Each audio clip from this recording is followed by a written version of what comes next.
ഒപ്പിട്ടുകൊണ്ടാണ്. അപ്പോൾ ആ സന്ധികളാണ് നമ്മൾ ചർച്ച ചെയ്യുന്നത്.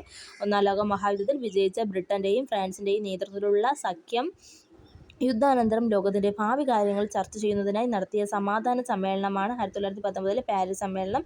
അപ്പോൾ ഒന്നാം ലോക മഹായുദ്ധത്തിന് അവസാനം കുറിച്ച സമ്മേളനം ഏതെന്ന് ചോദിച്ചിരുന്നാലും അത് പാരീസ് സമ്മേളനമാണ്. ഇത് നടന്നത് 1919 ജനുവരിയിലാണ് ഇത് നടന്നത്.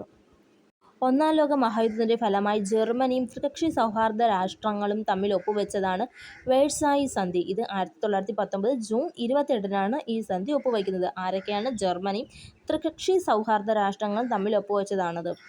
വേഴ്സായി സന്ധി പ്രകാരം ജർമ്മനിക്ക് ഉണ്ടായ നഷ്ടങ്ങൾ. യുദ്ധത്തിൻ്റെ കുറ്റം ജർമ്മനിയുടെ മേൽ കെട്ടിവെച്ചു. യുദ്ധനഷ്ടപരിഹാരമായി വൻതുക ജർമ്മനി സഖ്യകക്ഷികൾക്ക് നൽകേണ്ടി വന്നു. ജർമ്മനിയുടെ സമ്പന്നമായ ഖനിപ്രദേശങ്ങൾ ആരാണ്? ത്രികക്ഷി സൗഹാർദ്ദ രാഷ്ട്രങ്ങൾ പിടിച്ചെടുത്തു.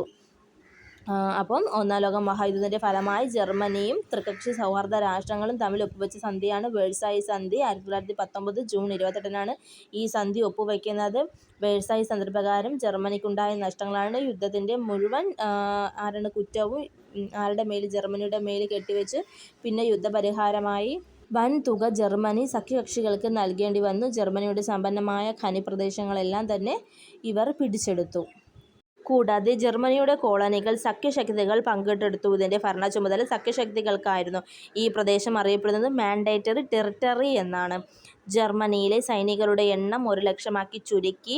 നിർബന്ധിത സൈനിക സേവനം പാടില്ല എന്ന നിബന്ധന കൊണ്ടുവന്നു. ടാങ്കുകൾ, മുങ്ങിക്കപ്പലുകൾ, സൈനിക വിമാനം എന്നിവ സംഭരിക്കുന്നത് തടഞ്ഞു. ജർമ്മനിയെ നിരായുധീകരിച്ചു. ജർമ്മനിയുടെ സൈനിക ശക്തി വെട്ടിക്കുറച്ചു. കൂടാതെ അവർ എന്തെല്ലാമാണ് ചെയ്തത്? ജർമ്മനിയുടെ കോളനികൾ സഖ്യശക്തികൾ പങ്കിട്ടെടുത്തു. ഇതിൻ്റെ ഭരണ ചുമതല സഖ്യശക്തികൾക്കായിരുന്നു. ഈ പ്രദേശം അറിയപ്പെടുന്നത് മാൻഡേറ്ററി ടെറിട്ടറി എന്നാണ്. ജർമ്മനിയിലെ സൈനികരുടെ എണ്ണം 1,00,000-ആക്കി ചുരുക്കി.